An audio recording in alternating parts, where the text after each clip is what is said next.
Hi everyone. Hi and welcome to my Virgin Expedition on Facebook Live. Is just wondering if anybody's watching. If anybody's watching, just type in the comments that you can hear me, because I've got my computer on mute. Hi Care. Please just check whether or not you can hear me so that I don't do the whole broadcast and realize that absolutely nobody is listening. So if you can just type yes or no if you can hear me in the comments, that'll be great. Or give me a thumbs up, something, some kind of sign live. This is my first Facebook Live, and great, you can hear me, cool. So as I said, this is my first Facebook Live, and I'm a little unprepared, but only unprepared. I am prepared in terms of what I have to say, but unprepared in terms of who is ever prepared to do, their first Facebook Live. So just hang in there with me. I thank you very much to my friends who are luckily going on wonderful trips this weekend. Sharon and Sue and Sanj, who's going soon, and I promised you guys that I would give some movement tips. And so I put something together for you. It's called Plain and Simple Movement Tips to Make Your Next Long Haul Flight a Breeze. And I was working on getting all the clicks. I can give you a link and you can just download it, but the program that I do all this stuff on just completely died. So as soon as those links are available, I will post them. But if anybody wants a copy of this in the next couple of days, just text me or write in the comments and I'll email it to you. But I'll make the link available to download it as soon as that's ready. So I must say I'm quite jealous of my friends that are going on these wonderful trips to much warmer climes than what we are about to experience in Toronto this weekend. So super green with envy. But let's go through some of the movement tips. I've divided them into sections, into pre-flight, check-in, on board, and post-flight. And they're things that I've picked up along the way from reading work of other movement teachers and from Katie Bowman herself, who's the biomechanist that I learned all this movement stuff from. So thank you for all the input and wonderful ideas. And I went on a long haul flight myself over December. And so this really gave me an opportunity to think about what works and to try some stuff out. So I've got some great info to share with you. So the first is for pre-flight, okay? Pre-flight movement prep. The first thing that I would recommend is the day of the flight, if you're taking a later flight, or the previous day if you're leaving early in the morning. I know it's hectic getting everything organized. I cannot leave the house with even a cup in the sink. So I run around like a mad thing, trying to get everything sorted, especially if you're going for a while. And the last thing on your mind is movement. Try and schedule it in, just a walk or some kind of video. Because I promise you, your body halfway through the flight, from being immobile for so long, your body is going to thank you for having moved a little bit, the day before or the movement of, or the morning of. My next tip is to pack a half dome, okay? This is the trusty half dome. Let me grab one. And this is the magic movement device. I've included, and I'll include in the comments on this video as well, where you can buy one of these from, because this will change your life. It really will, I promise. And they cost like $11. So it will be the best spent $11 that you ever invest. So I packed my half dome because sitting, especially for the length of time that you do on a plane, really, really shortens your calf muscle.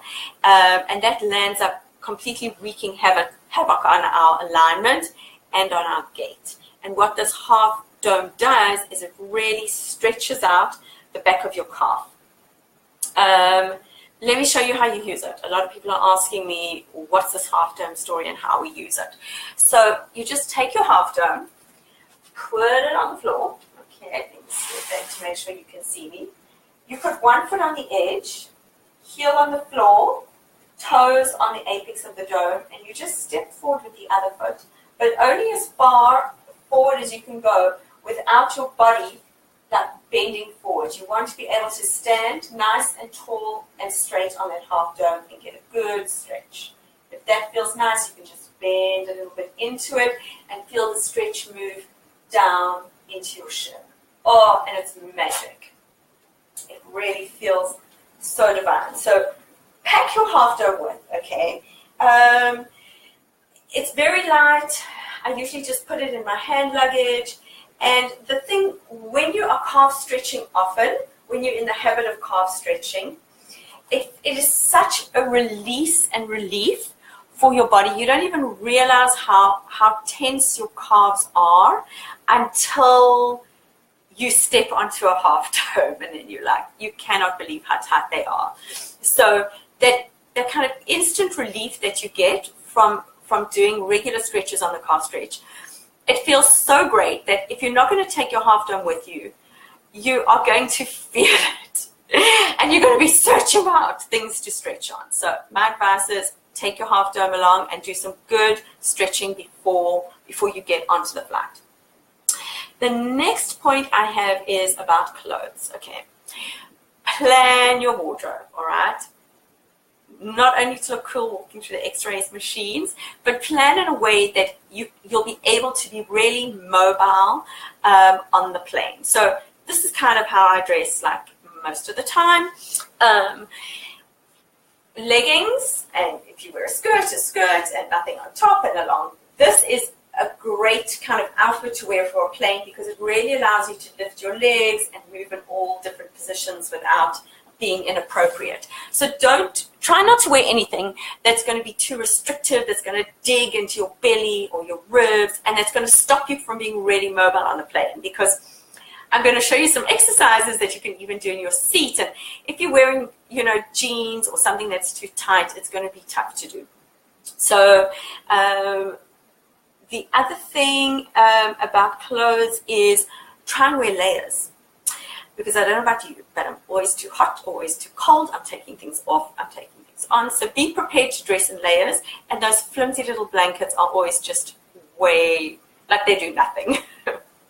Hi, Melissa. I see you in Miami Beach. Also, Trey jealous. And hi to Neil too. Where are you, Tennille? Tennille is traveling all over the place. I'd love to know where she is tonight. The next thing is your shoes, okay?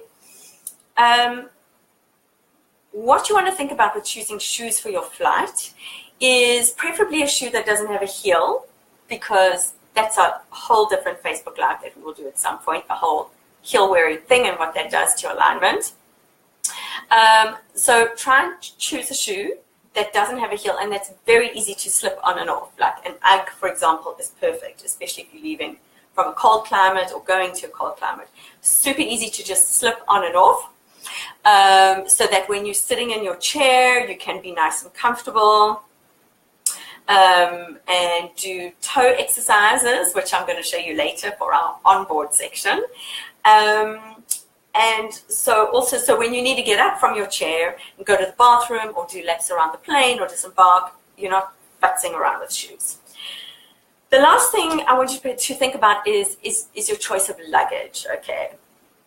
This has always been a story for me, and I think I have finally worked it out. Okay, so what I've always tended to do in the past is to take like a nice big handbag, my normal handbag with all the stuff in, but after you started loading everything in, it can get quite heavy, and standing around with an uneven load on your shoulder while you're waiting, which you do a lot of when you are traveling abroad, that asymmetry can really start to create some back pain or neck tension.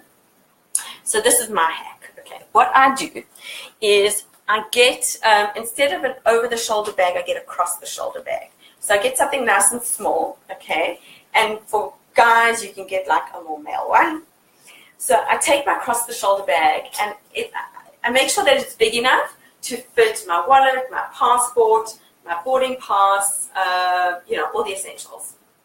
And then that means also if you need to go to the bathroom, you just take your bag with. So I take a small bag, which they don't really count as a bag, and then I grab a backpack, usually one of my kids' little backpacks, one that's small enough to fit under the seat in front of you, because otherwise the flight attendants are going to argue that you've now got 2 carry-on luggages. So just a small backpack that you put on your back, and if you have this and the backpack, they're going to count that. They'll let you go with that. So I usually put in the backpack my laptop, books, any other stuff that's heavier, snacks, whatever else you need for the plane. Also, try not to carry a shoulder laptop bag, because that is really going to get all the sticky bits screaming at you. So that is my my luggage hack, my first luggage hack. I have a second luggage hack, which we will get to. The next points are about check-in. So I challenge you, lucky friends who are going on holiday this weekend, when you are sitting waiting for your flight, dare to be different. Just because there are rows and rows and rows of chairs does not mean that you need to sit on them, okay? Use that time. You're about to sit on a plane for hours and hours and hours. So use that time to do some stretching, do some calf stretching, because I know you're going to have your half dome, in your carry-on luggage. Do some squats. You can do a little bit of squatting. I promise you, people don't even notice. There are like so many weirdos in the airport. Nobody's going to care that you're doing stretches, okay?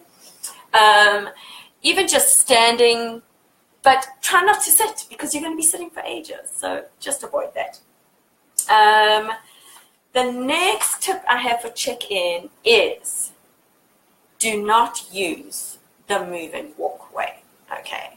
This is a given. This is a given. I know they're very tempting, and there's loads of walking to do in a terminal, but just walk. Say no to the moving walkway. Of course, the next tip is to book an aisle seat. Okay, I love the window view. I've always loved the window view, but I have now given up my window view. I check in on an aisle seat, and then I don't irritate anybody when I'm jumping in and out of my seat to do my walking laps and stuff. So the next thing I want to speak to you about, and I don't know if this is something that you've thought about. I didn't think about it until it was mentioned. I was like, oh, wow, that's fun. Okay, is how you actually pull your luggage, all right? So I brought here a suitcase to demonstrate. Okay. The thing with the luggage is we tend to hold it overhand like this when we pull our luggage, all right? What that does, I'm going to have to kneel down and show you. What that does when we pull our luggage hand over, okay, is that it internally rotates the shoulder, all right? You can see that. I'm holding it. You can try it with something. Just hold something behind you, hand over the top, and you'll see how it's internally rotating my shoulder. Now, we are so internally rotated at the shoulder joint as it is from all the computer work we do and the driving work and meal prep, and everything's out in front of us, okay? So don't kind of keep moving into that habit. A better way to hold your hand luggage and to get some good movement time is to hold it underneath. So instead of holding it over like that, you hold it like that. And what that does is it externally rotates the shoulder, okay? See, my shoulder is externally rotating. Instead of like that, it's like that, and it's taking the shoulder to a more neutral position, as well as getting a nice opening and stretch across your chest, across your pecs. So try that. Let me know how it goes. Next tip is, okay, this is obvious, and I don't know who even can afford one, but do not use a ride-on suitcase. Okay, we want to outsource less of our movement and not more. So tips for actually while you're on the plane. My first suggestion is to get up every 45 minutes. Okay, some people say half an hour, but who's going to do that? Like once you're into a movie, not going to happen.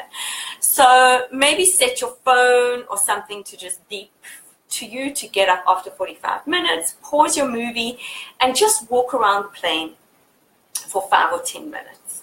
That is going to make a big difference to how you feel if you get up every hour. Of course, excluding the time, that you're sleeping. The other thing is to remember to drink lots of water. I found when I traveled this December that the planes, I don't know why, but they just seemed so much drier than they've ever been.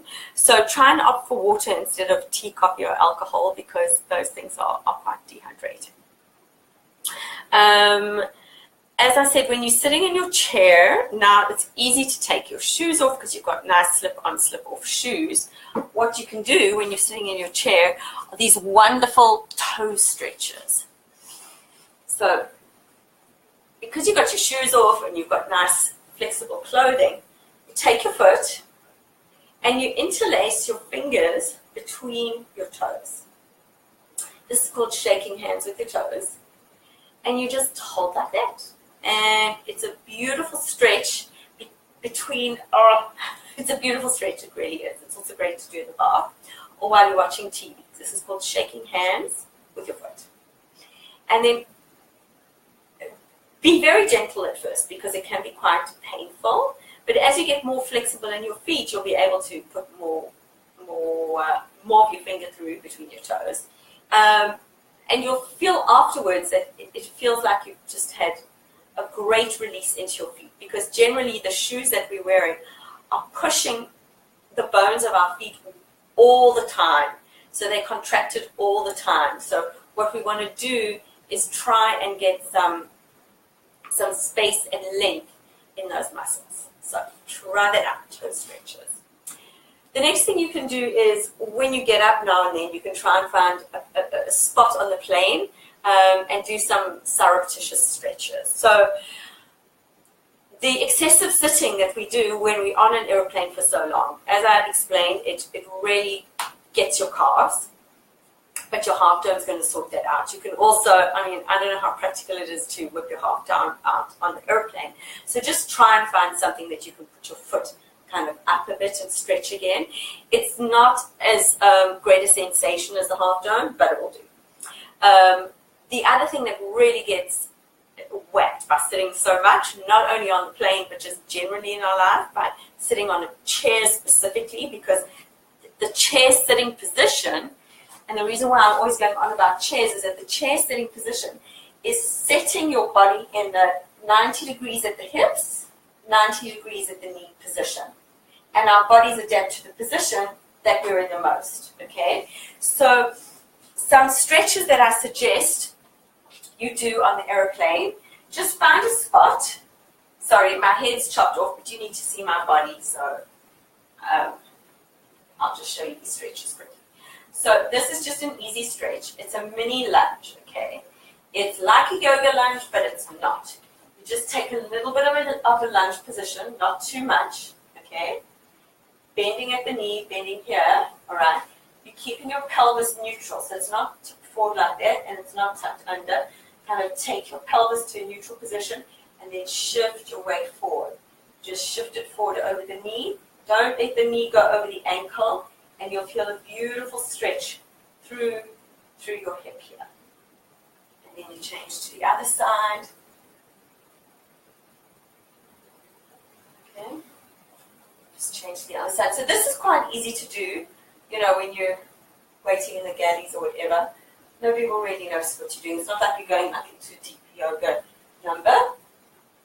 Okay? And again, no tipping of the pelvis either way, just a neutral pelvis and shifting your weight forward. They want to scoot the leg for a little bit. We don't want the knee over the ankle. So that's the mini lunge. The other one is the top of the foot stretch. This also feels great. If you're in socks or whatever, you just take your foot behind you and you stretch the top of your foot. Also, nobody will notice that you're doing that. Okay? Be careful when you're doing the top of the foot stretch. that your ankle isn't going out to the side. You want it nice and even with your foot. And then you judge how much weight you want onto the top of the bones of your feet. For some people, it's terribly, terribly painful. So really just ease the weight off. For other people, if they're really flexible here, you can even bend and go right back into it. But this stretch also feels divine. And then you can just hold on to something, do a little bit of a hamstring stretch, come forward and stretch your hamstrings. Don't go all the way down in a hamstring stretch, because really all we're doing there when we're going all the way down is we're showing how much flexibility we have in our spine. What you want to do in a hamstring stretch is to just keep the weight in your heels, butt back, keep the back, a slight curve in the back. As soon as you start to lose the curve in the lower back, you've gone too far. So you can do a nice hamstring stretch. Is everybody still with me?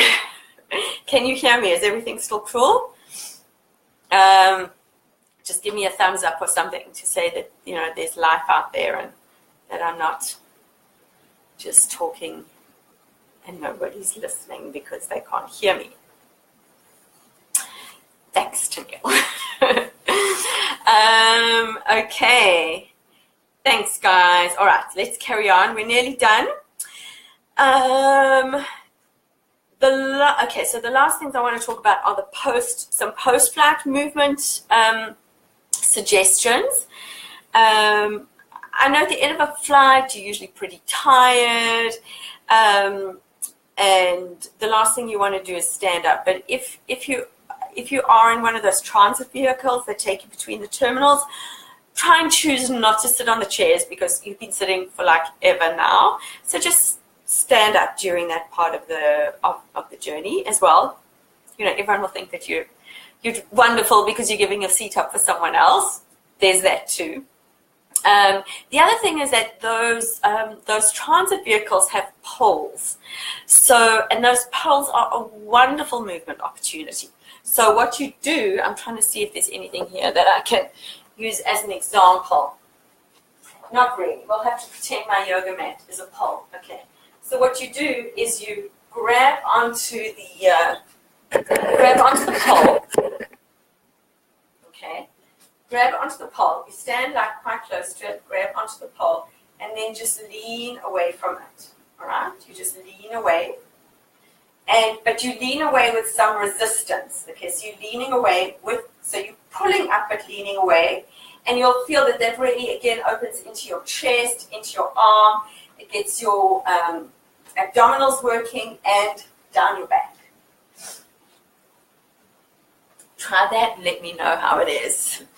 And then lastly, try and enjoy the walk from the plane to passport control. Again, no moving sidewalks or moving walkways, whatever they're called.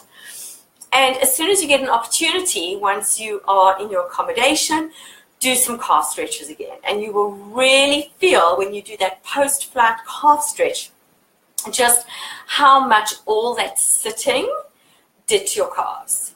And that was really an eye-opener for me. I'm like, if this is how much, if I can see in a short space of time, it's almost like an experiment, how short my calves have gotten and how that's affecting my ability to walk, then that makes the calf stretch so much more important to do every day. And as I said, it does get a bit addictive because you can start to feel instantly when your calves are starting to, seize up, because you really almost feel it all the way into your neck. And then when you're ready, go for a nice long walk, preferably on the beach if you're there. So those are my movement tips. As soon as I'm able to, I will, as I said, give you a link for downloading them. And just want to wish the 3 people that I know of that are leaving soon a wonderful trip. And if anybody else is going away soon, just safe travels. Does anybody have any questions? I can see in the comments. If anybody wants me to go over any of the exercises, just give me a shout. Do you want, maybe you want me to go over the calf stretch again, or oh, there are some exercises that I missed out. Okay, so let me just do those quickly. Let me see which ones they were. So I spoke about the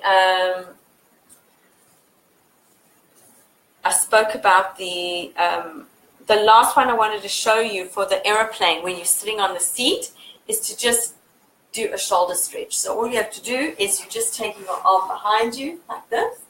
If you've got flexibility, you can flip the hand over. And that's a great and easy one to do in your seat.